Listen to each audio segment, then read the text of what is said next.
Aqui.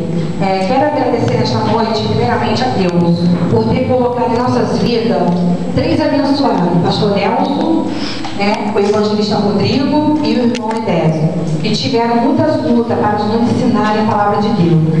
Cada um deles tiveram uma parte importante em nossas vidas.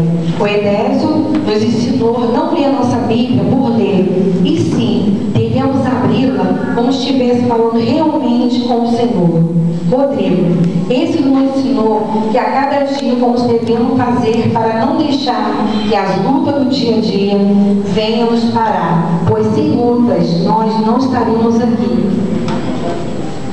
Pois foram para cada um de nós muitas lutas, muitas lágrimas, pois alguns desistiram, não conseguiram aguentar a fornalha, mas nós estamos aqui nessa noite, nós conseguimos passar por essa fornalha.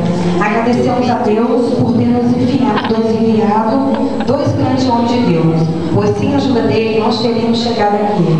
Que Deus venha acrescentar bênçãos na vida de cada um deles e de suas famílias.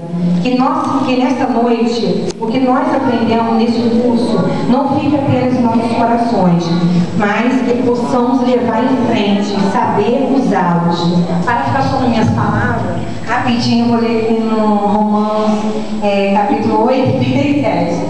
Em todas as coisas, porém, são mais que vencedores, por meio daqueles que nos amou, porque eu estou bem certo de que nem a morte, nem a vida, nem os anjos, nem os principados, nem coisas do presente, nem do porvir, nem os poderes, nem a altura, nem a profundidade, nem qualquer outra criatura poderá nos separar do amor de Deus, que está em Cristo Jesus nosso Senhor. Que nessa noite vem ficar em cada um de nós, e vem agradecer a oportunidade e agradecer a presença de cada um, nessa noite, que foi motivo de muita alegria para mim, eu digo para mim principalmente, que passei por muitas lutas, mas graças a Deus até aqui cheguei. E agradeço a oportunidade.